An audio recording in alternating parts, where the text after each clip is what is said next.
أعوذ بالله من الشيطان الرجيم بسم الله الرحمن الرحيم الحمد لله رب العالمين والصلاة والسلام على أشرف الأنبياء والمرسلين نبينا محمد صلى الله عليه وسلم وعلى آله وأصحابه ومن تبعه بإحسان إلى يوم الدين وبعد الله عز وجل فلندرojmë falën dhe ndihmën vetëm prej Tij e kërkojmë paqja dhe bekimi i Allahut qofshin mbi pejgamberin ton Muhammedin sallallahu alaihi wasallam, familjen e tij të pastër e të ndershme, shokët e tij të drejtë dhe besnik, dhe të gjithë ata që rrugën e tij e pasojnë deri në ditën e gjykimit. Allahut jemi falëndërues që na ka udhëzuar në Islam. Atë falenderojmë që na ka bërë qartë rrugën e drejtë dhe atij lutemi që të mundsoj të shohim të drejtën dhe të vërtetën si të vërtetë dhe të ndjekim atë, dhe po ashtu që të na mundsoj të shohim devijimin mos si devijim dhe të largohemi atij.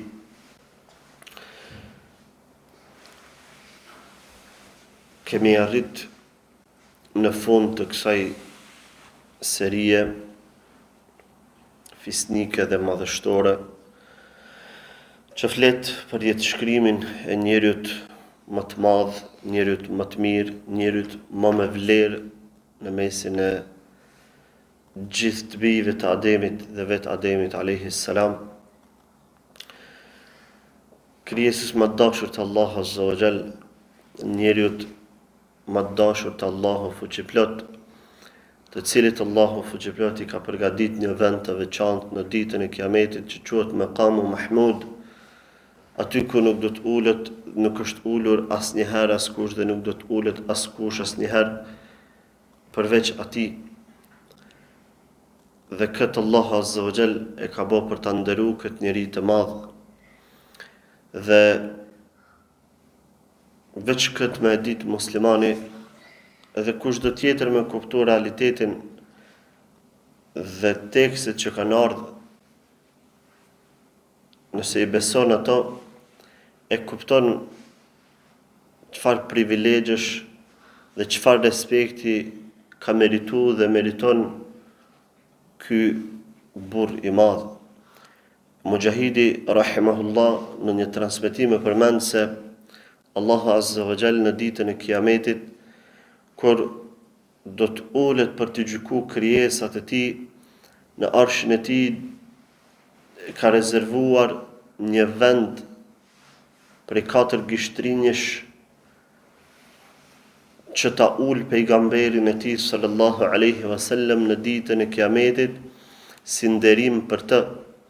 Dhe këtë ether të këtë transmetim të Mujahidit rahimahullah e kanë pranuar të gjithë dietarët e Ahlus Sunnetit dhe e kanë pranuar ashtu siç është, pa e deformu, pa e keq interpretu, pa i dhënë kahje tjetër.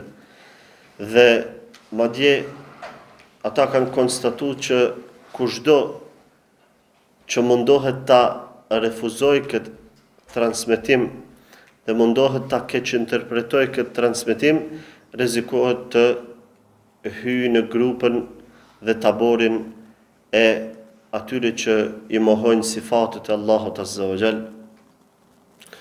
Dhe kjo pra vetë na jep të kuptojmë privilegjin dhe nderin e madh që ka pejgamberi sallallahu alaihi wasallam. Dhe vetë fakti që në ditën e Kiametit Allahu azza wa jall nuk do ta fillojë gjykimin e tij në mesin e krijesave, tek pasi që të ndërmjetësoj vetë pejgamberi sallallahu alaihi wasallam dhe të shkon e të ulet në sejdë para Allahut azza wa jall, dhe Allahu t'i thotë ngrihu o Muhammed dhe kërko që të duash të jap ndërmjetëso që ta pranojnë ndërmjetësimin e kështu me radhë, dhe me kërkesën e tij Allahu azza wa jall e fillon ndërmjetësimin, e fillon pra gjykimin tek krijesat e tij. Pra ky është Muhamedi sallallahu alaihi wasallam, dhe para këtij privilegjit të madh nuk di se si arrin dikush që me gjithatë të mos tregoj respekt për këtë burr të madh dhe të mendoj se diçka tjetër është më mirë se praktika e tij, të mendoj se tradita e një vendi, tradita, zakonet e një populli të jenë më të mira dhe më të përshtatshme për njerëzit se sa suneti i këtij burri të madh dhe mësimet e këtij burri të madh. Dhe këtë nuk e bën vetë se një person i devijuar, një person i zhytur në mendje madhësi dhe i zhytur në vetpëlqim, i cili mendon se mendimet e tij kanë vlerë dhe peshë më të madhe se sa transmetimet që vijnë prej pejgamberit sallallahu alaihi wasallam. Dhe këtë e bën vetëm një njeri me ndje lehtë, me smundje në zemër. Prandaj është privilegj i madh për çdo kohë që e ndjek rrugën e këtij pejgamberi alaihi salatu wassalam. Dhe në takimin e fundit, vëllezër të dashur, kemi fol për ndodhit pas vdekjes së pejgamberit sallallahu alaihi wasallam, i cili vdiq në ditën e Hanpra, dhe ndodhit që pasuan, të cilat kishin një motiv madhështor për ta zgjedh udhëheqësin dhe prijesin e këtij ummeti pas pejgamberit sallallahu alaihi wasallam. Dhe pas asaj bisede që patën dhe pas atij takimi që patën dy më të mirë të ummetit së bashku me pjesën, me grupën e ensarve radhiyallahu ta'ala anhum ajma'in, Allahu qoftë i kënaqur me të gjithë, u vendos që Ebu Bekri radhiyallahu ta'ala anhu ta marrë khilafetin dhe udhëheqjen e ummetit pas Muhamedit sallallahu alaihi wasallam, dhe më njëherë në ditën tjetër ja dhan besën njerëzit e Ebu Bekrit në xhami, besën e gjithëmbar pra. Dhe pasi që i përfunduan gjitha këto, tani erdhi radha dhe momenti që t'ja japin lamtëmirën e fundit edhe vetë trupit të këtij njeriu të madh. Dhe në ditën, pra në mbrëmjen e ditës së mërkur, që i bjen koha pas namazit të yatsis në ditën e martë, ne që kuptojmë,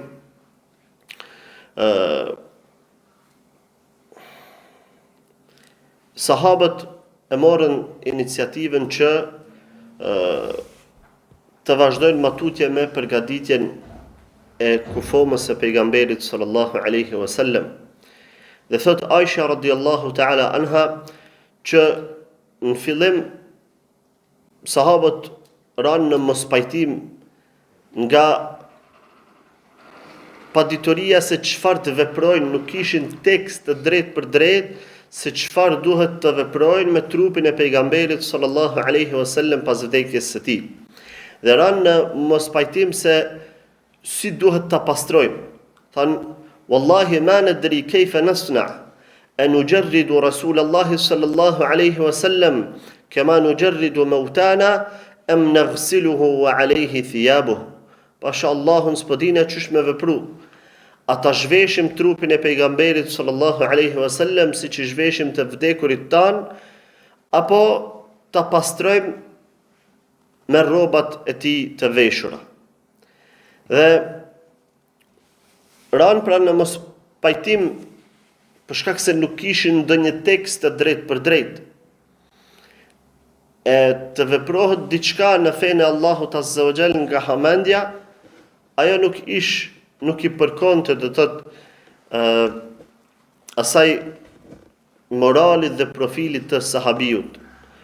Përdeshi Allahu azza wa jall që gjatë atyre momenteve, ata që ishin brenda në dhomë, Allahu fuqiplot u dërgoi një kotje dhe i kapi gjumi, thot Aisha radhiyallahu ta'ala anha, saqë secili që ish aty i kishra kokat e poshtë dhe mjekra u aprekte gjoksin. Dhe në ato momente duke qenë në kotje, u erdhi një za, nuk e dinin prej nga u erdh, që u tha e në gësilu nëbije sallallahu aleyhi wasallam wa aleyhi thijabuh. Pastrone, të dërguarin e Allahut sallallahu alaihi wasallam me rroba të veshura, me rroba në trup. Dhe u quan gjithë dhe kuptuan që kjo u ardhi, pra ky vegim u ardhi të gjithëve, dhe ashtu vendosën e morën për ta la trupin e tij, ashtu domethënë siç ish në tesha. Pra i qitëshin ujë edhe sidër dhe ato preparatet, do të thotë që përdoren për pastrimin e kufomës, e pejgamberit sallallahu alaihi wasallam ish i veshur me teshat e tij. Ata që e lanë trupin e pejgamberit sallallahu alaihi wasallam ishin Aliu radhiyallahu ta'ala anhu, Abbasi, agja i vet, Al-Fadlu dhe Qutham të bijtë e Abbasit, Usame ibn Zeid dhe Shukrani, shërbëtori i pejgamberit sallallahu alaihi wasallam. Pra ishin 6 persona, 6 veta, dhe 4 prej tyre ishin mu prej familjes dhe lozës së tij, Aliu, Abbasi, Fadli edhe Kuthemi radhiyallahu ta'ala anhum. Usame ibn Zeid ish i afërt me pejgamberin sallallahu alaihi wasallam, siç e dim, edhe Shukrani, i cili emri e ka pas Salih, mi po kanë thirrë me këtë nofk Shukran, edhe ky ka qenë i afërt për shkak se i ka shërby pejgamberit sallallahu alaihi wasallam. Bashkë me ta në dhomë ka qenë një person prej ensarve me emrin Aus ibn Khawli, i cili kishte dëshirë me e pa këtë moment dhe këtë pamje, prandaj i tha Aliut radhiyallahu ta'ala anhu: ja Ali, nashadtuka Allah wa hadhana min Rasulillahi sallallahu alaihi wasallam. Ta o Ali, po të bëj ben Allahun azza wa jall, ku po mbetet haku jon që kemi tek pejgamberi sallallahu alaihi wasallam. Dhe Aliu i tha hyr brenda, dhe ai qëndroi në dhomë, mirë po nuk mori pjesë të drejt për drejt në pastrimin e kufomës së tij të ndershme sallallahu alaihi wasallam. Gjatë pastrimit, Abbasi, Fadli, Kuthemi dhe Aliu radhiyallahu ta'ala anhu, pra domethënë lëviznin trupin e pejgamberit sallallahu alaihi wasallam, e rrotullonin ashtu që kërkohej, ndërsa Usame ibn Zeidi dhe Shukrani radhiyallahu ta'ala anhuma i qitëshin ujë trupit të tij. Dhe teksa lante Aliu radhiyallahu ta'ala anhu, e shikonte pejgamberin sallallahu alaihi wasallam dhe thoshte: bi abi wa ummi ma atyabaka hayyan wa mayyita. Kurban ti bofsha për ty babë e nan, sa i mirë që je i vdekur, ashtu ke qenë edhe i gjallë, ose sa i mirë që ke qenë i gjallë, ashtu një dhe je edhe i vdekur. Në anën tjetër, Aisha radhiyallahu ta'ala anha tregon atë farë piklimin e vet dhe atë pishmanin që kishte ndje më pastaj, dhe kishte thënë: law istaqbaltu min amri mastadbartu ma ghassalahu illa nisa'u. Sikur të kisha mujt më kthy mrapa një herë, nuk e kisha lënë pa ja bë kështu. S'kisha lënë që me la dikush tjetër vetë se gratë e tij. Me la pra pejgamberin sallallahu alaihi wasallam. Mirë po në ato momente piklimi nuk i ka shku kjo gjë në mend Aishës radhiyallahu ta'ala anha, se vërtet është nder, ka qenë nder për këta burra që e kanë pastru kufomën më të ndershme në fytyrë të tokës. Pasi që pastruan trupin e tij, morën me qefinos dhe e qefinosën në 3 rroba të bardha, do të thotë komplet të bardha, sikurse qefinat që ne sot i përdorim, të cilët ishin prej pambuku, dhe asnjëna domethënë ishin gjithatë katrore, me thonë kështu, nuk kishin të prera në formë këmishe apo imama, do të thotë çallme për me mbulu kokën, mirë po ishin thjesht basme e pa prerë, dhe me to e pështollën trupin e pejgamberit sallallahu alaihi wasallam me qefin. Pasi e qefinosën, e vendosën do thot në shtratin e tij ku ish në Aishën, në shtëpinë e Aishës radhiyallahu ta'ala anha, dhe pastaj i dhan leje muslimanëve që të hyjnë grupe në një transmetim 10 ka 10 me ja fal namazin e xhenazës pejgamberit sallallahu alaihi wasallam, dhe çdo kush që hynte ja falte namazin pa imam, çdo grup pra që hynte ja falnin namazin pa imam. Mirë po, secili ja falte namazin vetmas, dhe kjo ka qenë e veçantë për rastin në fjalë, pra për pejgamberin sallallahu alaihi wasallam, që çdo musliman ta ketë mundësinë që drejt për drejt t'ja fal namazin pejgamberit sallallahu alaihi wasallam. Dhe pas kësaj, pasi që ja falin namazin të gjithë çka deshtën që ishin në Medinë, erdhi momenti për ta varros trupin e tij, dhe aty pa ashtu sërish lindi një mospajtim mesin e sahabëve se çka me vepru tash e tutje, ku me varros pejgamberin sallallahu alaihi wasallam. Dhe disa thanë me varros pra tek minberi i tij, për shkak se mes minberit dhe shtëpisë së Aishës, siç ka thënë pejgamberi sallallahu alaihi wasallam, është një kopsht prej kopshteve të xhenetit, Rauda, që quhet ndryshe vendi. Disa thanë ta varrosim në varrezën El Baqi', që tash është domethënë në gjit me xhamin e pejgamberit sallallahu alaihi wasallam. Mirë po, për shkak që ishin në mospajtim, i quan fjalë më të dishmit të ummetit Ebu Bekrit radhiyallahu ta'ala anhu, se çka me vepru në këtë rast. Dhe Ebu Bekri i urt ju tregoi se çka me vepru.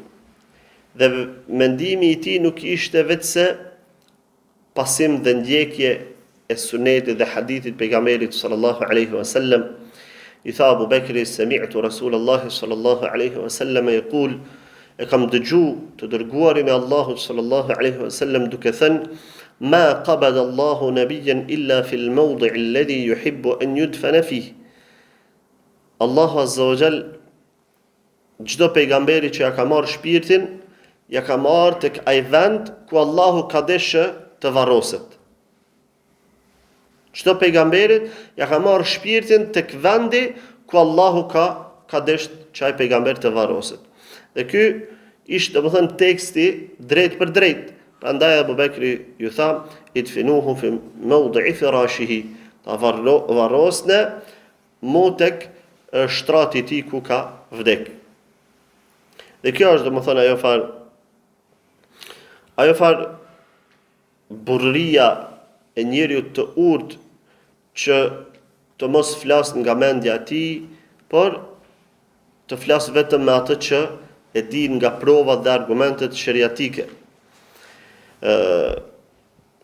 Aisha radhiyallahu ta'ala anha, edhe ajo vetë tregon, thot njëherë thot e pata pa një ëndër ku tre hana thot të ranë në dhomën time, në shtëpinë time. Dhe kështu që e pyeta Abu Bekrin, babën e vet, pra e pyeta, i thash se çfarë komentimi ka kjo ëndër. Ai më tha, ja Aisha, in tasduq ru'yaki yudfanu fi baytiki khayru ahli al-ardi thalathatun. O Aisha, nëse ëndra jote është e vërtet, atëherë në shtëpinë tënde kanë me u varros 3 personat më të mirë të tokës. 3 personat më të mirë të tokës. Dhe kur vdiq të pejgamberi sallallahu alaihi wasallam dhe u varros në shtëpinë time, Ebu Bekri më tha, o Aisha, hadha khayru aqmariki wa huwa ahaduha. Më tha, o Aisha, kjo është ajo hana më e mirë që ti e ke pa. Dhe kjo është në mesin e 3 hanave që ti e ke pa, domethënë se ka me u varros në shtëpinë tënde. Pra, Allah azza wa jall ja shfaqi këtë ëndër, këtë vegim Aishës radhiyallahu ta'ala anha, si shenjë që në shtëpinë e saj do të varrosen vërtet 3 personat më të mirë të këtij ummeti. Pejgamberi Allahut, vula e pejgamberisë dhe njëri më i mirë fyr tokës, pastaj Ebu Bekri, Siddiku i sinqert dhe imami i Siddiqëve dhe njeriu më i mirë mas pejgamberëve, dhe pastaj Omeri, Faruki, ndarësi i të vërtetës nga pa vërteta, i cili ishte krah i fuqishëm i pejgamberit Allahut sallallahu alaihi wasallam. Dhe kështu që vendosen pra me e varos pejgamberin sallallahu alaihi wasallam aty ku kish vdek. Por pastaj erdhe dhe sfida tjetër, që varrin e tij çfarë forme me e bë. A me e bë në formë lahdi apo në formë shakti. Lahd, arabët ka qenë tradite banorëve të Medinës me varros, kur i kanë bë varret, i kanë bërë në formë lëje. Varri që është të poshtë, pastaj në fund varrit e kanë çelë edhe një hapësirë në anën e djathtë të varrit. Dhe në çat hapësirë kanë shti kufomën. Ndërsa shak quhet ajo forma e varrit, sikurse tek na disa që praktikojnë, ose shumica që praktikojnë tek ne, ku çilët fal varri vetëm drejt të poshtë. Dhe nuk ditën se cilën formë me përdor për varrimin e pejgamberit sallallahu alaihi wasallam. Dhe thot Aisha radiallahu ta'ala anha, që pasi filluan domethënë me polemizu se cilën me bë, cilën mos me bë, dhe disa filluan me ngrit zanat, Omeri radiallahu ta'ala anhu ju tha la taskhabu inda rasulillahi sallallahu alaihi wasallam hayyan wala majita. A mos gabon dikush me ngrit zanën para pejgamberit të Allahut sallallahu alaihi wasallam, qoftë gjallë apo i vdekur. Dhe vendosin që me i dërgu 2 persona tek 2 varmihësit që ishin në Medinë. Tek Ebu Ubejdah ibn al-Jarrah, i cili ish varmihësi i banorëve të Mekës dhe e praktikonte hapjen e varrit shak, pra vetëm vite poshtë. Dhe në anën tjetër, Ebu Talha Zeid ibn Sahl al-Ansari radiallahu ta'ala anhu, i cili ish varmihësi i Medinasve, dhe ky e hapte varrin në formë lëje, pra lahd. Dhe thanë që cili pe këtyre të përgjigjet i pari, në qatë formë po e qelim edhe varrin. Dhe kur shkon këta 2 lajmtar, ai që shkoi tek Ebu Ubejdah ibn al-Jarrah radiallahu ta'ala anhu, nuk e gjeti Ebu Ubejdah në shtëpi. Dhe ai që shkoi te Ebu Talha, e takoi Ebu Talhan dhe e thiri, dhe erdhi Ebu Talha në shtëpinë e pejgamberit sallallahu alaihi wasallam, aty ku ishin sahabët duke prit.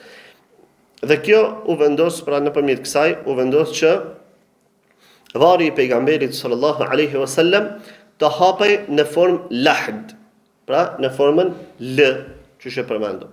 Dhe ajo 2 format janë të lejuara, mirë po për faktin që Allah azza wa jall ka zgjedhur që varri i pejgamberit të tij të jetë me lahd, besojmë që ajo është më mirë, për faktin se personi që futet, do të thonë kufoma kur futet në lahd, dhe ajo pjesa që hapet ekstra është më e përshtatshme për me kthy njeriu në anën e djathtë, për shkak se kufoma duhet të kthehet në anën e djathtë. Tek ne i shohim që nuk e respektojnë këtë rregull, pasi që s'është ju ka met feja çaty, te na do thot njerëzit e kanë harru dinin e Allahut azza wa jall, as namazës kur gjë nuk bëjnë, aty nuk ka met gale, domethënë çeti çdo. Mirë po, për familjet të cilat e praktikojnë fen, veçanërisht ato të cilat e praktikojnë sunetin e pejgamberit sallallahu alaihi wasallam, do të ishte më udhës që të praktikohej kjo mënyrë. Kur vendoset kufoma në varr, atëre është prej sunetit të kthehet në anën e djathtë, që i bjen me fytyrë ka kibleja. Me fytyrë ka kibleja. Dhe mbrapa shpinës i vendosen disa tulla, të cilat e majnë kufomën që mos me u rrëzu prap në shpinë, dhe pastaj pjesa tjetër do të vendoset diçka, një pengesë që dheu që bjen mos me e shtyp kufomën, sikurse te ne që vendosen disa trasa dhe përmi pastaj vendoset dheu. Kjo është forma do thot më e mira. Dhe lahdi e jep do thot mundsin më të mirë për këtë formë, do thot për të praktikuar të gjitha këto.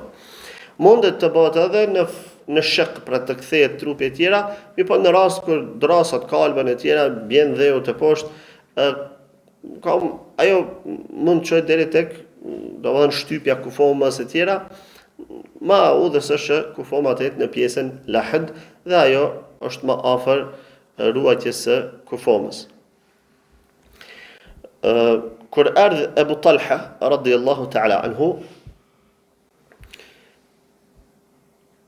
e bani domethënë një vijë rreth shtratit të pejgamberit sallallahu alaihi wasallam, ku ish duke qëndru trupi i tij,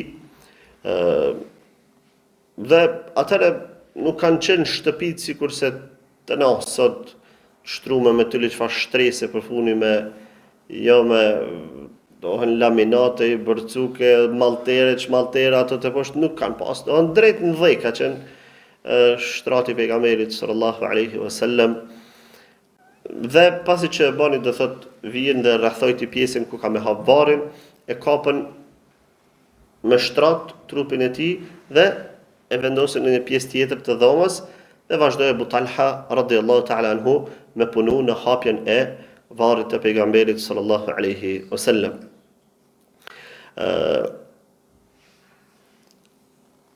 Aty do thot para se ta vendosnin kufomën e pejgamberit sallallahu alaihi wasallam në varr, Shukrani, shërbitori i pejgamberit sallallahu alaihi wasallam, e shtroi një herë në varr një kadife të kuqe, domethënë një pelerin prej kadifeje të kuqe, dhe mbi të e vendosën do thot trupin e pejgamberit sallallahu alaihi wasallam dhe pastaj e vendosën edhe në formën e ashtu që është vendosën besimtarët.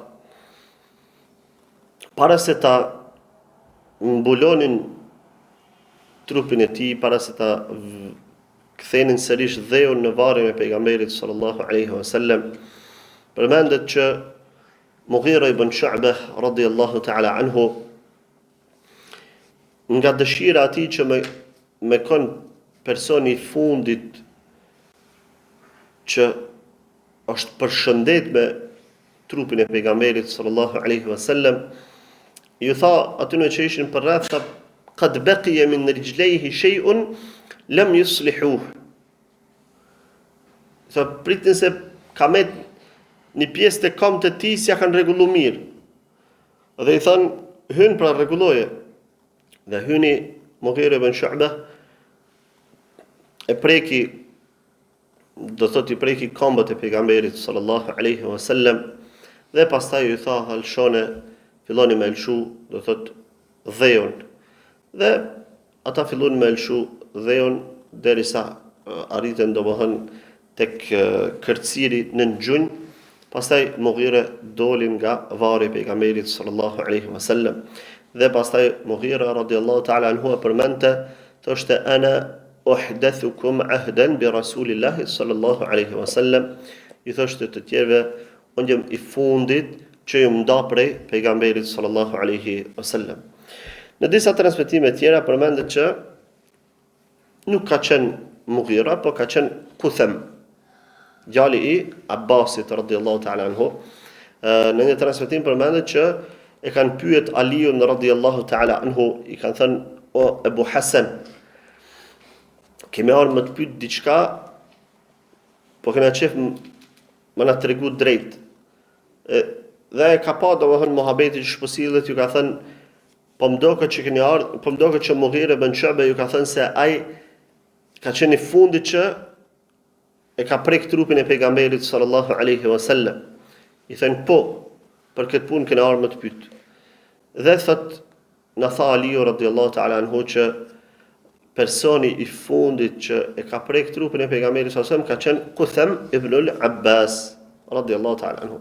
Këto janë dy transmetime, cila është i saktë, Allah di më së miri, mirë po nuk përjashtohet mundësia që Mughirëve në Shu'bet këtë qenë ai i fundit, sepse ka mundësi Aliu radiallahu ta'ala anhu nuk e ka vret në ato momente dhe nuk e ka pa që Mughire ka zbrit dhe ja ka prek këmbë të pejgamberit sallallahu alaihi wasallam.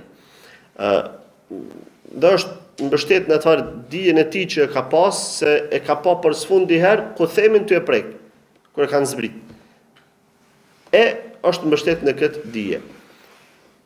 Pra transmetimet nuk bindesh me njëra tjetrën. Varrimi i tij ish pra siç tham në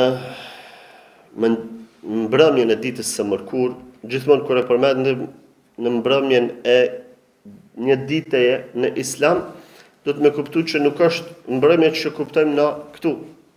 Kur thëna të na, të martën mbrëma, i bjen që të martën masi të fal akshamin e tutje. Do në kalendarin hënor, kalendarin e të cilën është mbështet pejgamberi sallallahu alaihi wasallam dhe me atë kalendar është rregullu, dini Allahut azza wa jall, ai kalendar e parasheh natën para ditës. Dhe kur thuhet në mbrëmjen e ditës së mërkur, i bjen mas jacis ose mas akshamit të ditës së martë që llogarisim ne. Prandaj kjo le të jetë e qartë e pejgamberi sallallahu alaihi wasallam pra vdiq ose u varros në mbrëmjen e ditës së mërkur. Vdiq në ditën e Han, gjatë natës, dhe u varros në mbrëmjen e ditës së mërkur. Dhe dim pra që për sahabët kjo ka qenë një ngjarje pikëlluese, një ngjarje e rëndë. Dhe kemi përmend fjalën e Enesit radhiyallahu ta'ala anhu, që ka thënë, nuk kam pa ndonjë dritë dhe ndonjë ndriçim më të madh dhe më të mirë se sa në ditën kur pejgamberi sallallahu alaihi wasallam ka ardhur në Medinë. Dhe thot, pastaj jam kënë prezent në ditën kur ka vdek dhe s'kum pa ditë më të errët dhe më të tmerrshme dhe më të shëmtuar se dita kur ka vdek pejgamberi i Allahut sallallahu alaihi wasallam. Dhe thot Enesi radhiyallahu ta'ala anhu, kur vdiq pejgamberi i Allahut sallallahu alaihi wasallam, Fatimja e bija ti thoshte, ja abetah ejaba rabban da'ah, baba jam ju ka përgjigj Zotit që e thiri, ja abetah jannatul firdausi ma'wah, baba jam Gjenneti Firdausit është vendi i tij. Ja abetah ila Jibril nan'ah. Baba jam, lajmin e vdekjes së tij po ja përcjellim Jibrilit. Do thot fjalë mërzie dhe dëmshurie që i kanë ndje Fatimja e bija pejgamberit sallallahu alaihi wasallam. Dhe thot Enesi pashtu kur na takonte Fatimja ato ditë na thoshte, ja Anas, أطابت أنفسكم أن تحثوا على رسول الله صلى الله عليه وسلم التراب وأناس çysh mujtën durët e juja, çysh ja u pranoi vetja juaj, zemrat e juja, që me ia derdh dheun mbi trupin e tij, trupin e pejgamberit sallallahu alaihi wasallam. Dhe thot Enesi radhiyallahu ta'ala anhu pashtu, pasi që vdiq pejgamberit sallallahu alaihi wasallam, Abu Bekri i tha Omerit, hajde të shkojmë tek Ummu Ayman, ta vizitojmë, ashtu që e vizitonte pejgamberit sallallahu alaihi wasallam sa ka qenë gjallë. Dhe thot kur shkuam tek Ummu Ayman, ajo filloi me qa, i tham, pse po qanoj Ummu Ayman? Ajo çka e ka gjetë pejgamberi sallallahu alaihi wasallam te Allahu azza wa jalla është më mirë dhe më vlefshme. Na tha, inni la a'lamu anna ma 'inda Allahi khairun li rasulillah sallallahu alaihi wasallam. Tha, unë di mirë se ato çka presin pejgamberin sallallahu alaihi wasallam te Allahu azza wa jalla janë më të mira dhe më të vlefshme. Walakinni abki anna al-wahya qad inqata'a min as-sama'. Ama tha, unë po çaj se tashmë shpallja është ndërpre, është shkëput nga qielli. Dhe thot kur e dëgjum këtë fjalë të Ummu Ayman, filloi edhe Abu Bekri Omeri me qa, dhe ju bashkangjitën pikëllimit të Ummu Ejmenit radhiyallahu ta'ala anha.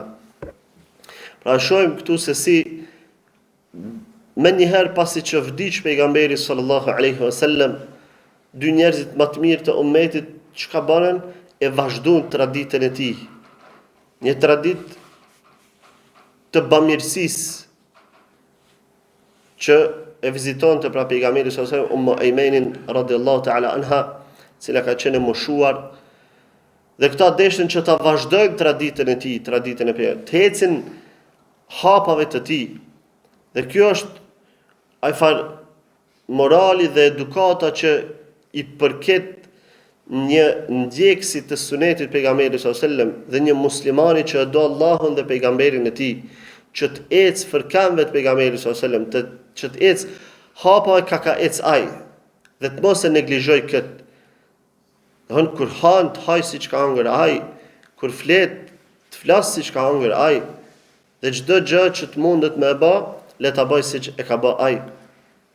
Thot Aisha radhiyallahu ta'ala anha, duke i përshkru ditët e fundit, pra, thot, atë ditën kur ish takimi i fundit i pejgamberit sallallahu alaihi wasallam me sahabët, në mëngjes, pra kur pejgamberi sallallahu alaihi wasallam e çeli perden e dhomës së tij dhe i pa muslimanët duke u fal mbrapa një njeriu, pra mbrapa pejgamberit sallallahu alaihi wasallam, mbrapa Abu Bekrit radhiyallahu ta'ala anhu, e falenderoi Allahun për atë pamje të bukur dhe atë unitet të muslimanëve, dhe pati shpresa që Allahu fuqiplot ta zëvendësoj dhe ta lë mbrapa pejgamberit sallallahu alaihi wasallam dikon një burr të mirë, dhe pastaj ju tha: "Eyyuhan nas, ayyuma ahadun min an-nasi aw min al-mu'minin usiba bi musibatin falyata'azza bi musibatihi bi 'an al-musibati allati tusibuhu bi ghayri." Ta ju njerëz, çdo kush prej muslimanëve, prej besimtarëve që goditet me ndonjë musibet, atëherë le të ngushëllohet me musibetin që ka godit me humbjen time. Fa inna ahadan min ummati lan yusaba bi musibatin ba'di ashadda alayhi min musibati. Sepse askush nga ummeti im nuk do të goditet me ndonjë sprov dhe ndonjë fatkeqësi më të rëndë se sa fatkeqësia me humbjen time. Pra, kur të kap muslimanin ndonjë musibet, çfarë do të qoftë ai? Me humbjen e pasurisë, me humbjen e jetës, me humbjen e shëndetit, me humbjen e antarëve të familjes, çka do të qoftë ai musibet, le ta përkujtoj humbjen e pejgamberit sallallahu alaihi wasallam, se ai ka qenë musibeti më i madh për muslimanët në kohën e tij sa kanë qenë gjallë, edhe është musibeti më i madh për neve sa jemi gjallë sot. Qysh mundet me qenë musibet për neve sa jemi gjallë, përderisa ai vetë se ka vdek? Është musibet veç fakti që se kemi gjallë. Ka qenë mundësia të jetoj deri në ditën e Kiametit. Mirë po pejgamberi sallallahu alajhi wasallam që kena tregu, e ka zgjedhur takimin me Allahun azza wa jall. Dhe ka qenë mundësia ta kemi na sot këtu. Dhe për çka do problematike ishim drejtu tek ai. Dhe ishim konsultu me të. Mirë po, nuk e kemi ma. Andaj kjo është musibeti më i rëndë, musibeti më i madh, që se kemi gjallë pejgamberin sallallahu alaihi wasallam. Mirë po, krahas këtij musibeti na zbutet gjendja dhe pikëllimi në momentin që e ndjekim sunetin e tij. Atëherë zbutet për neve pikëllimi dhe zbutet fatkeqësia, sepse e kemi të paktën një pjesë prej mësimeve të tij, të cilat po i ndjekim. E musibet mbi musibet është kur humbet komplet lidhja me pejgamberin Allahut sallallahu alaihi wasallam. Nëse se kemi gjallë, sadopak jemi të lidhur me të nëpërmjet sunetit të tij. E nëse as sunetin e tij se kemi, atëherë aty qëndron në musibeti më i madh dhe më i rëndë që dikush mundet me e përjetu. Prandaj kur vdes dikush në sunet dhe vdes në praktikën e pejgamberit sallallahu alaihi wasallam, mos e çani, sepse ai ka vdekur në gjendjen më të mirë të mundshme. Ka vdekur në gjendjen më të mirë të mundshme. Nuk ka një rob që pas vdekjes pejgamberit sallallahu alaihi wasallam mundet me qenë në një gjendje më të mirë se sa në sunetin e tij. E çka është jashtë sunetit të tij, atëra ajo është vetëm humbje dhe fatkeqësi. Dhe me kaq përfundoi sirja e tij, biografia dhe jetëshkrimi i tij sallallahu alaihi wasallam. Dhe pas gjitha këtyre takimeve dhe ligjëratave dhe pas gjitha këtyre momenteve që i kemi përjetu dhe i kemi nda me sahabët, me vetë pejgamberin sallallahu alaihi wasallam, prej ditës kur lindi dhe ato peripecit dhe sprovat që i kaloi sa ish i vogël, dhe pastaj e përjetuam kohën kur u bë pejgamber dhe erdhi shpallja, dhe çka përjetoi ai nga mushrikët Kurejsh, dhe si në fillim të shpalljes u mundu që davetin dhe thirrjen e njerëzve ta bëj fshehurazi, dhe çka përjetuan muslimanët pasi që daveti filloi të bëhej haptazi, dhe çush erdhi dita e migrimit në Medinë, çush u forcuan muslimanët në Medinë, çush i çliruan trojet e tjera dhe e përcollën fenë e Allahut azza wa jall edhe më shumë në tokë, deri në këto momente të fundit janë mësime për ne se çush duhet me e zhvillu jetën tonë. Dhe këto faza kam e përjetu thuja çdo musliman.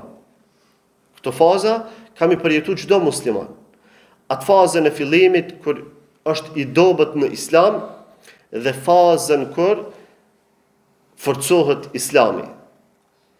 Dhe në gjitha këto faza muslimani do të me ditë me gjetë vetën e tij aty ku duhet. Se për ndryshe nuk ringjallët me grupën e mirë. Dhe pas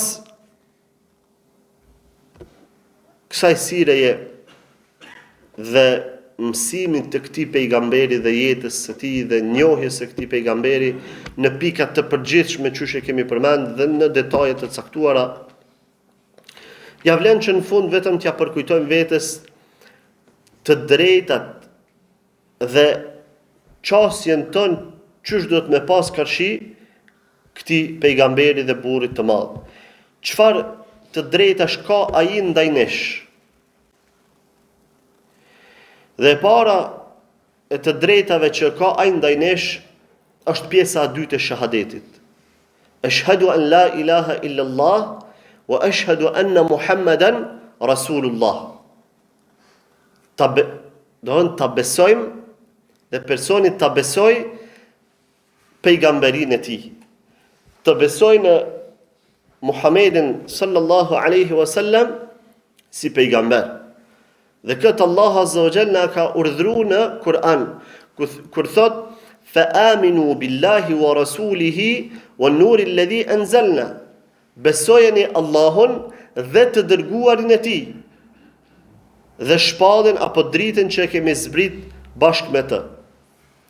Pra, do të thotë ka lidh me besimin në Allahun azza wa jalla. Fa aminu billahi wa rasulihi. Kush e beson Allahun dhe nuk e beson pejgamberin sallallahu alaihi wasallam, ai realisht as Allahun azza wa jalla nuk e ka besu. Dhe këto janë kushtet të dyjat që duhet të plotësohen për të qenë musliman. Po ashtu Allah azza wa jalla thot innamal mu'minuna alladhina amanu billahi wa rasulihi thumma lam yartabu. Me të vërtet besimtar janë ata të cilët e besojnë Allahun dhe të dërguarin e tij dhe pastaj nuk kanë dyshim në këtë besim. Pra besojnë Allahun dhe të dërguarin e tij.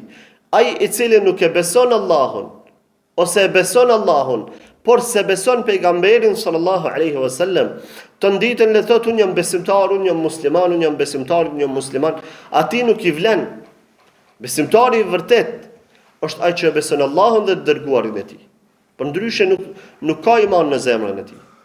Dhe Ky besim në pejgamberin sallallahu alaihi wasallam, pas gjatë shumë do thot, se thash në pika të shkurtra, me ja përkujtu vetes se çfarë haku ose çfarë obligimesh kemi ndaj pejgamberit sallallahu alaihi wasallam. Ky besim në pejgamberin sallallahu alaihi wasallam pastaj ka reflektime dhe dëshmohet dhe shihet në punët e njerëzit. Pra para ta besojmë. E dyta, ky besim kërkon që ta ndjekim. Besimin të kërkon që ta ndjekim. Ashtu që është besimi në Allahun Azza wa Jall, kërkon prej teje që ti t'i bindesh urdhrave ti dhe të largohesh prej ndalesave të ti, ashtu njëjtë besimi në pejgamberin sallallahu alaihi wasallam kërkon që ta ndjekësh. Sepse Allahu fuqiplot thot: "Wa rahmati wasi'at kull shay'in fasa'aktubuha lil ladhina yattaquna wa yu'tuna az-zakata wal ladhina hum bi ayatina yu'minun alladhina yattabi'una ar-rasula an-nabiyya al-ummi." Thot mëshira ime e ka përfshi çdo gjë. Dhe unë do ta shkruaj këtë mëshirë, do ta vendos këtë mëshirë ose do ta rezervoj këtë mëshirë për ata të cilët janë jettekun, janë pra të devotshëm, të përkushtuar dhe japin zakatin dhe ata të cilët i besojnë ajetet tona. Kush janë këta? Alladhina yattabi'una ar-rasula an-nabiyya al-ummi. Ata të cilët e ndjekin pejgamberin, e ndjekin të dërguarin pejgamberin analfabet, që s'ka ditë shkrim e lexim. Do thot mëshirën që Allahu Azza wa Jalla ka rezervu për në botën tjetër është për këta njerëz, alladhina yattaqun, janë të devotshëm, wa yu'tuna az-zakata, japin zakatin, wa hum bi ayatina yu'minun, dhe i besojnë ajetet tona. Ama që të trija të kush bashkohen? Alladhina yattabi'una ar-rasul, ata të cilët e ndjekin të dërguarin sallallahu alaihi wasallam. Kot thot njeri, unë pe jap zakatin dhe unë e fali namazin dhe unë i besoj ajetet e Allahut Azza wa Jall dhe shpalljen e tij, ndërsa në anën tjetër nuk e ndjek pejgamberin sallallahu alaihi wasallam. Çaj besim anej që ti e deklaron, ai do të më të shtyj ty decidivisht me ndjek pejgamberin sallallahu alaihi wasallam. Momentin që ndjek dikon tjetër, e ke rënu besimin që u përmend domethënë në pjesën e parë. Po ashtu Allah Azza wa Jall thot: "Falyahdhar alladhina yukhalifuna an amrihi an tusibahum fitnatun aw yusibahum adhabun alim." Let kanë kujdes ata të cilët e kundërshtojnë çështjen e tij, pra sunetin e tij, se mos i godet ndonjë fitnë apo i godet dënimi i dhëmshëm. Let kanë kujdes ata të cilët e kundërshtojnë, pra nuk e ndjekin. Ju kushtohet, po unë thjesht nuk pendjekin, nuk jam duke kundërshtu. S'jam duke kundërshtu. Dhe mundohet me bëni far dallimi mes kundërshtimit dhe mos ndjekjes. Allahu Azza wa Jall nuk e ka bërë këtë dallim. Thjesht fakti mos ndjekja e tij nën kupton kundërshtim. Mos ndjekja e tij nën kupton kundërshtim. Nuk ka aty vi të mesit. Unë jam valla në grupën e mesit. Unë nuk jam në sunet nështë tamam që duhet pas bidatxhisja. Apo ja janë sunet, ja janë bidat. Nuk ka rrugë të mesit. Janë sunet, janë bidat. Ose ndjekish pejgamberin sallallahu alajhi wasallam, ose se ndjekish pejgamberin sallallahu alajhi wasallam. Se kur të vjen puna me gjyku diçka për ndonjë mesele të fesë, ti patjetër diku dosh me marr, dosh më orientu diku, mu bazu diku për me gjyku në atë mesele të fesë çysh me ja bë. E nëse se ndjek pejgamberin sallallahu alajhi wasallam, e ke ndjek dikon tjetër. Ose dikon për njerëzve, ose e pëshintant, ama dikon tjetër e ke ndjek, po jo pejgamberin sallallahu alajhi wasallam. Prandaj, falyahdhari alladhina yukhalifuna an amrihi, i bjen let ken kujdes ata të cilët e kundërshtojnë sunetin e tij, pra ata që nuk e ndjekin sunetin e tij. Se mos i godet shirku apo dënimi i dhëmshëm. Këto dyja i ka. Ose ka me rënë shirk, ose dënim dhemshëm. Njëna prej tyre. Prandaj mos ndjekja e sunetit pejgamberit sallallahu alaihi wasallam nuk është diçka e lehtë. Sepse është pika e dytë e patjetërsueshme për besimin ta dhe obligimet që i kemi na ndaj tij. Dhe kushdo që thot, "Wallahu unë bëj do bidate të vogla që tu pas." Edhe ai ja kam shil derën vetes me thon unë e du pejgamberin sallallahu alaihi wasallam, ja kam shil derën vetes me thon ashhadu anna Muhammeden rasulullah. Sepse kjo nuk të lejon ty me thon, "Bëj do bidate të vogla për një strategji më të madhe." Po donem ju bë davet njerëzve. E pa i bë do bidate të vogla sun pi u bëjnë davet njerëzve. E ku do mi bë ti davet? Në çfarë feje do mi bë davet përderisa ti që ato bidate që pi bën janë kundërshtim me fenë e Muhamedit sallallahu alaihi wasallam. Në çfarë feje do mi thirr pastaj mi u bë davet? Mund është mi thirr në fenë tënde, në fenë e bashkisë islame, në fenë e tyre çfarë bidatxhiut, ama jo në fenë e pejgamberit sallallahu alaihi wasallam. Përderisa i bën do bidate, qofshin të vogla apo të mëdha. Jetu i thirr në diçka tjetër. Se pastaj su një thu njerëzve e këqy se qëta unë që po bëj është bidat. Su një thu ma. Edhe i shesh shumicën e tënve, pastaj e mshelin gojen karshi bidatit, munohen me do far vepra tjera, me lulzu vetën këshë, unë po bëj punë të mira, ty një mu do të varfë, do jetimve, do s'diçka, unë po bëj punë të mira tjera, anë anën tjetër ban bidate. Ku po dënë ti me gjithë legitimitet të aty në punëve të mira që përbën që aty në ndima o që përbën dikuna, ku po dënë me gjithë legitimitet për që ato punë. Nëse e kundështën sunetin e pejgamberit sallallahu alaihi wasallam. Ajo që ti e të bësh të fe tjetër, më të bukon feja e kujt dobre që i ka shpik ato rregullat tua që ti përbën, që ato bidate që përbën. Një pas shpik bashkësia islame, jenë fere bashkësisë islame. Allah azza wa jalla ka ndalu faljen e namazit, me ja fal namazin qafira. Aty ta oblikon bashkësia islame me ja fal namazin qafira pse? Vallahi pe pagun hakin 5 herë në vjet. Edhe me çdo bëhet musliman i legjitimohet me u fal xhenazja. Kjo është fe e re. Nuk është feja pejgamberit sallallahu alaihi wasallam. Kjo është fe e re e shpikur. Sepse Islami thot ndryshe. Islami thot ai që vdes me namaz, duke deklaruar shahadetin, pa person që e ka deklaruar shahadetin dhe e ka fal namazin deri në fund nëse ka qenë mirë psikikisht, çajo musliman. A dha hakin, as e dha hakin, ti e ki obligim me ja fal xhenazën, e ki obligim me ja përgatit xhenazën e tij me varrosë të tjera.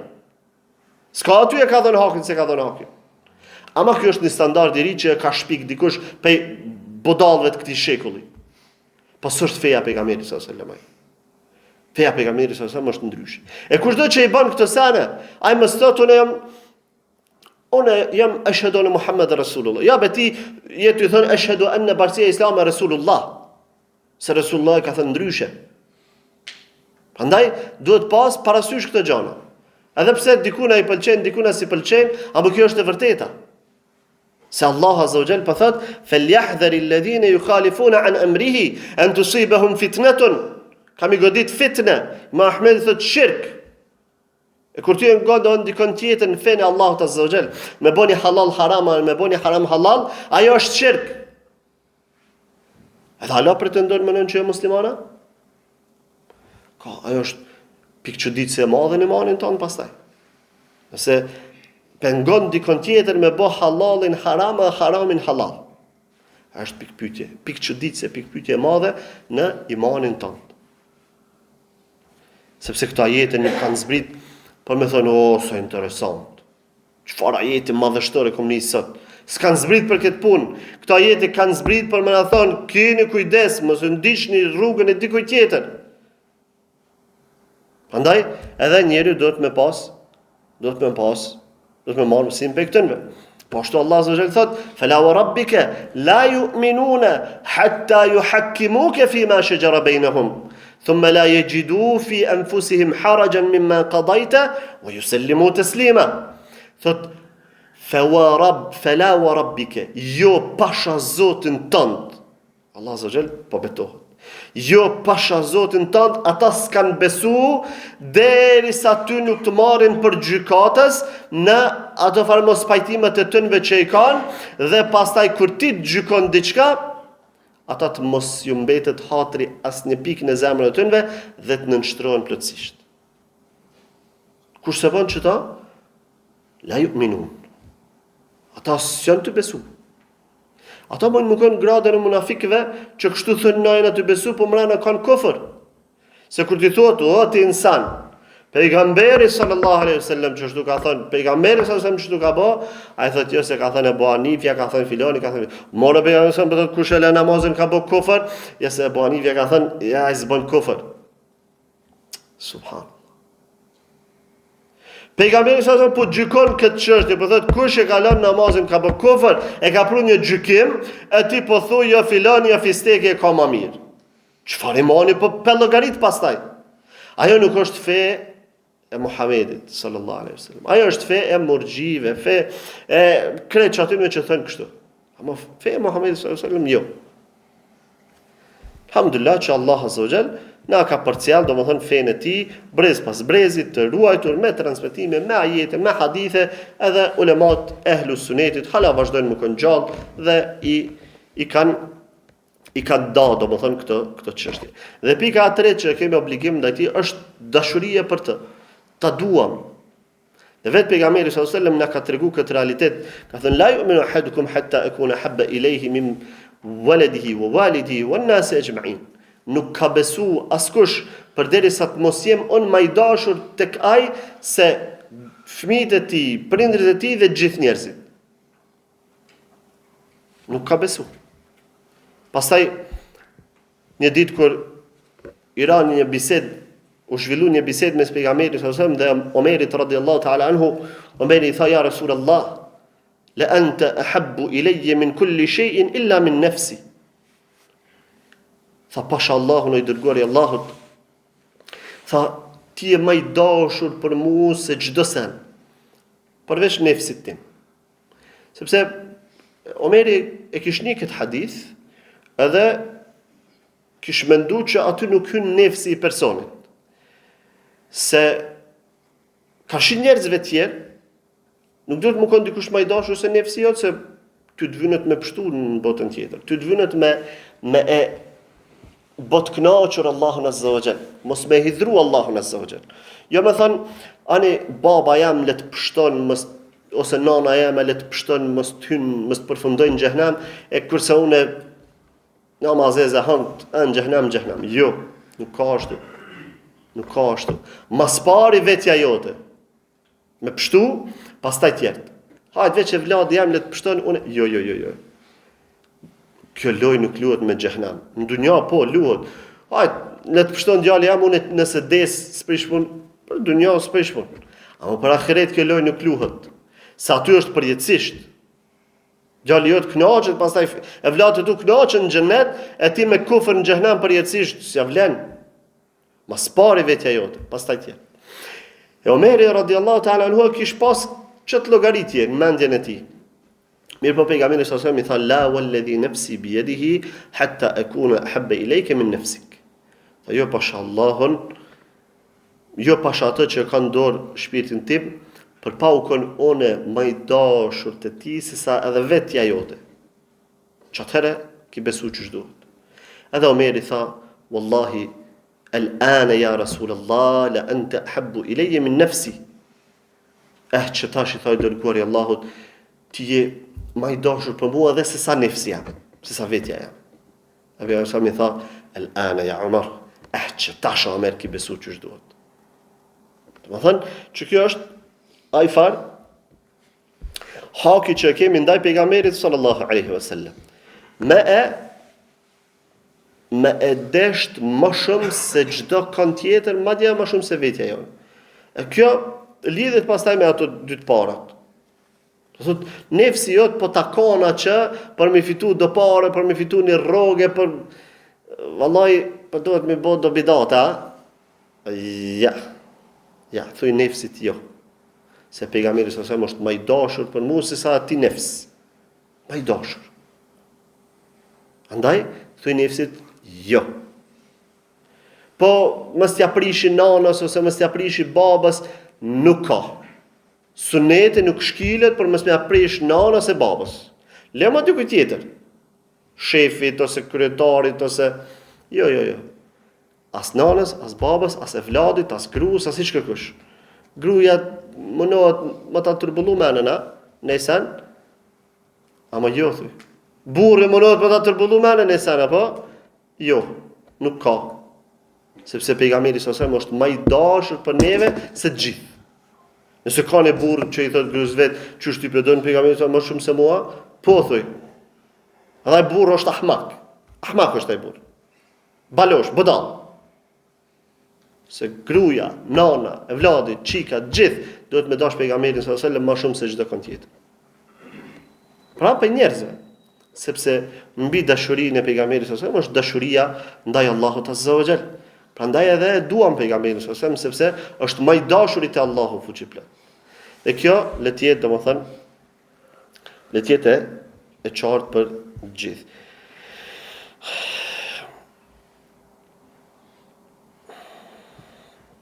Pastaj pe gjërave tjera që i kemi borxh dhe vajib ka shi pejgamberi sallallahu alajhi wasallam është el intisaru lahu, me i dal në mbrojtje dhe me përkrah. Mas vdekjes tij me përkrah sunetin e tij. Kjo është prej vajibateve që e kemi ndaj pejgamberit sallallahu alaihi wasallam. Dhe i kemi rastet kur pejgamberi sallallahu alaihi wasallam i ka thënë Hasan ibn Thabitit, kur e kanë gjujt ata, don çafirat e kanë gjujt pejgamberin sallallahu alajhi wasallam me poezi dhe me fjalë të ulta, pejgamberi sallallahu alajhi wasallam i ka thënë Hasanit, "Uhjuhum wa Jibrilu ma'ak." Ka thënë sulmoj me poezitë e tua se Xhibrili është me ty. Pra kjo është obligim që kemi ndaj pejgamberit sallallahu alaihi wasallam. Dhe kurdo që je, në çfarëdo mexhlisi që je, që shohet pejgamberi sallallahu alaihi wasallam, që për ulet suneti i tij, atëre heq mos u merakos me fol. As mos tanin me thën, vallai mos po më shkon fytyra, vallai marrë me fol. Vallai i vogël këtu s'fol. Jo. Aty ku shohet feja Allahut, aty ku për ulet feja Allahut, suneti pejgamberit sallallahu alajhi wasallam, marrën kofsh më i vogël në mexhlis, heq mos vjen marrë me fol. Përkundrazi, aty që i vjen marrë me fol çati momenti, ajo është marrë në çmuar. Ajo është marrë për to, do të më thonë marrë të koft, qysh najtën atë mexhlis, ti u shoh pejgamberin sallallahu alajhi wasallam, ti fol kundra festi, edhe ti mos me fol kur gjë. Marrë do të më thonë. A ki mantin e tërë në zemër, askia. Ose çupi aty të mos ri, ose fol, kjo është më e mira edhe imani më i mirë. Fol. Kundërshtoje. Çfarë do forme qoftë? Po unë s'di be hoxh, nuk i di argumente sene. Pa din vëlla me ju thonë atë, po më shilën e gojën, marrën ju koft, pu fytyrat zoti o ma. A din çto fjalë më thonë? Pu fytyrat zoti o marrot. A din më thonë, po. Thuja çto fjalë. Po nëse mua në asë rasti kur nxena shumë, vetëm del në fjalën e dytë. Po dhe fjalën e dytë apo thuj. Se kur i ka thonë Abu Bekri atij në fjalë, i ka thonë një fjalë shumë të dytë. Ati deleguarit që erdhi pejgamberi sallallahu alaihi wasallam në ditën e Hudejbjes, edhe e tha një fjalë, ju tha sahabëve, një fjalë të ulët, kom menu, i tha pejgamberi sallallahu alaihi wasallam, që kine i kon të fuqishëm mas veti, po i paske do të dopt. Abu Bekri çka i ka thënë? Ka thënë një fjalë të ulët. Një fjalë të ulët, që e kena përmend që i ka thënë. Dhe pejgamberi sallallahu alaihi wasallam nuk i ka thënë Abu Bekri ka dalë se ty si diku i umetit nuk të përket me folë që fjalë të ulta, si ka thënë ashtu, veç ka buzëqesh pejgamberi sallallahu alajhi wasallam. Andaj, kur të vjen puna me mbrojt fenë e Allahut dhe sunetin e pejgamberit sallallahu alajhi wasallam, ka një herë ishe do musliman që aty munon më bo filozofa, thënë, ne duhet me tregu moralin e mirë, ne duhet me tregu që jena paqësor, ne duhet me tregu që, po çka be duhet me tregu? A më ta prek ty nderin tënë, më ta prek ty pasionin tënë, partin tënë, tani qosh e bënë zbun aty. A tani aty s'ko ka me thënë moralin e mire, do të më kënë patësor. Jo, veç këtë vjen puna të feja Allah të zërë, të pejgamberi s.a.s. të suneti ti, tani munon me shit burni, munon me shit burat mirë. Jo. Mbroje sunetin e pejgamberit s.a.s. Qysh dish? Qysh din? Sepse ajo llogaritet lavdat, edhe është e çmuar. Atjetëm që na duhet me kallëzu paqësore, duhet me kallëzu me moral të mirë, ato rruje që ka thënë Islami. Kur ta prekin nderin tënd, kur ta prekin interesin tënd, që atëre mshile gojen, ule kryen, që atëre thuj, na duhet me kallëzu moral të mirë. Ma jo kur të preket feja Allahut, ati t'jo mënu me arsyetu veten. Aty nuk ka. Prandaj, kjo le të jetë e qartë. Prandaj edhe se shpesh, s'po them shpesh, po kena dëgju kritika që pse hoxha po fol shumë për bidatxhitë, se veç për çet punë, për kurrë tjetër. Se na dojnë pejgamberin sa edhe dojna me e ndihmu sunetin e tij, mu kanë për krahas të sunetit të tij, ndryshe nuk bëhet për kraja. Ty fol çështu, ndryshe nuk bëhet. Ty i qit poshtë ata bidatxhit poshtër. Sepse e meritojnë. Ku shumë janë ata mu qumë me shpik në fenë e pejgamberit sallallahu alajhi wasallam. A me thon kështu duhet, përderisa feja është ndryshe. Kush na kenë ata? Pekajt e morën ata dekretin që me fol me e shtrembru fenë e Allahut azza wa jall. A mas ne me mashtru njerëzit, po na bëjnë ato bidate, ama këtu kënesh kanë aty posa një aty në mu. S'ka ndihmë të njerëzve përderisa i bën bidatën. Andaj, den frymën e fundit e lusë Allahun azza wa jall, që më na mundsu me fol kundra këtyre të poshtërve që e qesin poshtë sunetin e pejgamberit ose me bidatët e tyre. Dvoglat naja. Sepse nuk ka aty tolerancë ndaj bidatit dhe kultivuesve dhe thirrësve në bidat. Pastaj pe obligime e kena me përhap davetin e tij. Pejgamberi sallallahu alajhi wasallam na ka thënë bellighu anni walau ayah. Tregoni dhe përhapeni, përçojni fjalët e mia, qoftë edhe një ajet nëse e keni dëgju prej meje. Po ashtu pejgamberi sallallahu alajhi wasallam ka thënë që Allahu azza wa jall ta udhëzoj dikon një person në dorën tënde, është më mirë për ty se don pasuria më e mirë e dunjas. Pra njeri do të më thirr në fenë e pejgamberit sallallahu alaihi wasallam dhe në sunetin e tij. Po ashtu pe pika e tjera është respekti i tij dhe do thot madhrimi i pejgamberit sallallahu alaihi wasallam kudo qofshim. Allah azza wa jall ka thënë inna arsalnaka shahidan wa mubashiran wa nadhira litu'minu billahi wa rasulihi wa tu'azziruhu wa tuwaqqiruhu wa tusabbihuhu bukratan wa asila.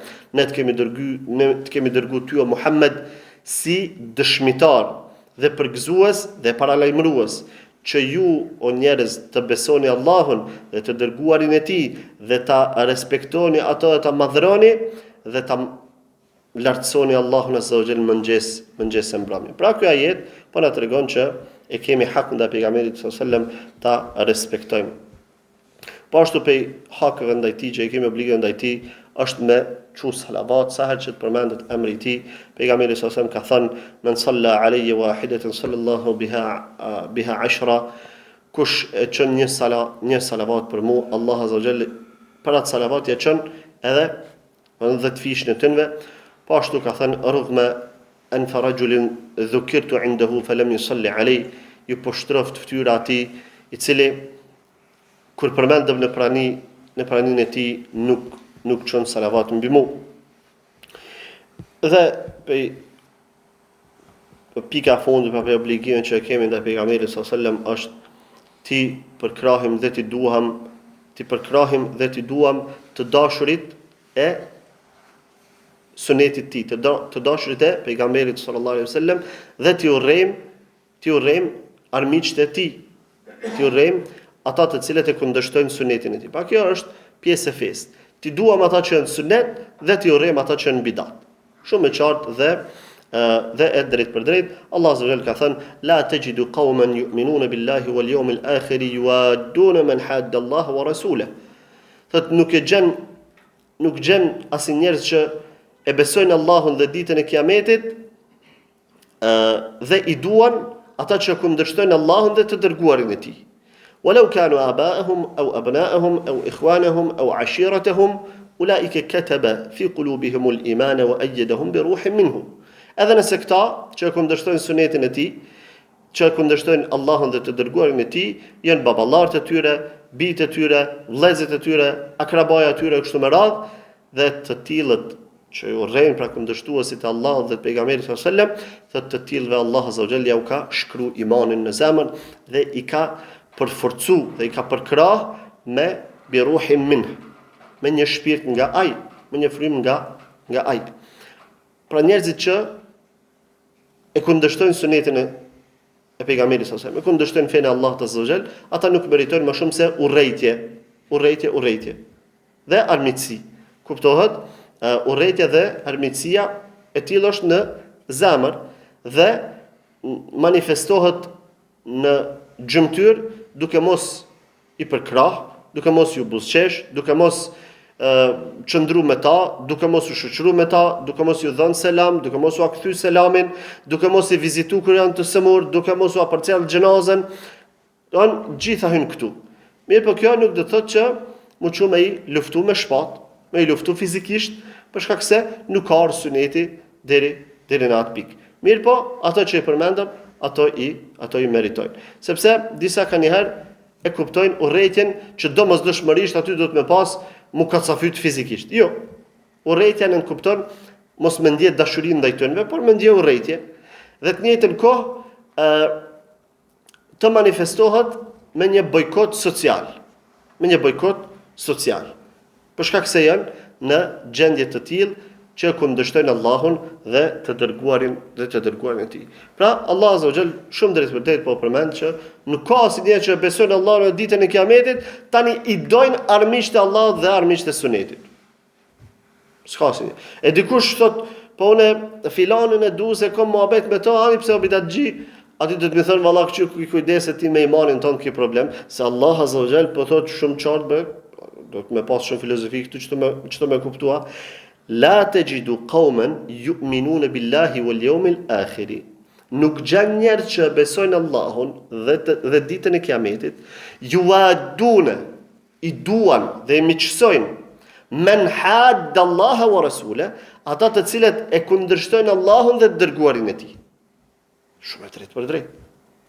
Do thot, kur ti sheh do njerëz që i miqësojnë ata që janë në bidat, aty do të më pas dyshim në sunetin, në imanin e tij. Ka dyshim, do të më pas, por ka dyshim në imanin e tij. E kjo përputhet pastaj me gjithë atë arsenalin e transmetimeve që na kanë ardhur prej sahabëve, prej tabiinëve, prej ulemave të sunetit e kështu me radhë, fjalë të cilat i dini shumë mirë, i kena përmend pas sa herë, i kena postu, i kena publiku dhe gjitha këto përputhen në mesveti. Dhe me këtë na bëhet e qartë çfarë obligimi dhe çësje kemi në pika shkurtra ndaj pejgamberit ton sallallahu alaihi wasallam. Dhe me këto pika e përmbyllëm jetë shkrimin e tij, e përmbyllëm këtë seri të gjatë që foli pra rreth biografisë së njeriut më fisnik dhe njeriut më të madh në këtë dynja, e që kushdo që ndjek rrugën e tij është i madh. Elusim Allahun azza wa jall që na i fal mëkatet ato që i bëm me dije pa dije, dhe elusim atë na mundsoj që të jemi kontribues në të mirën e sunetit pejgamberit sallallahu alajhi wasallam, dhe të na mundsoj që ta përçojmë më tutje tek njerëzit e tjerë, tek brezat e tjerë, sirën dhe biografinë e pejgamberit ton dashur sallallahu alaihi wasallam, dhe na mundsoj që në botën tjetër të ringjallemi me të dhe me grupin e tij, dhe të na strehoj në xhenetet e larta. Qulu qawli hadha wastaghfirullah li wa lakum wa atubu ilay. Dhe me këtë përfundon seria e biografisë së pejgamberit sallallahu alaihi wasallam.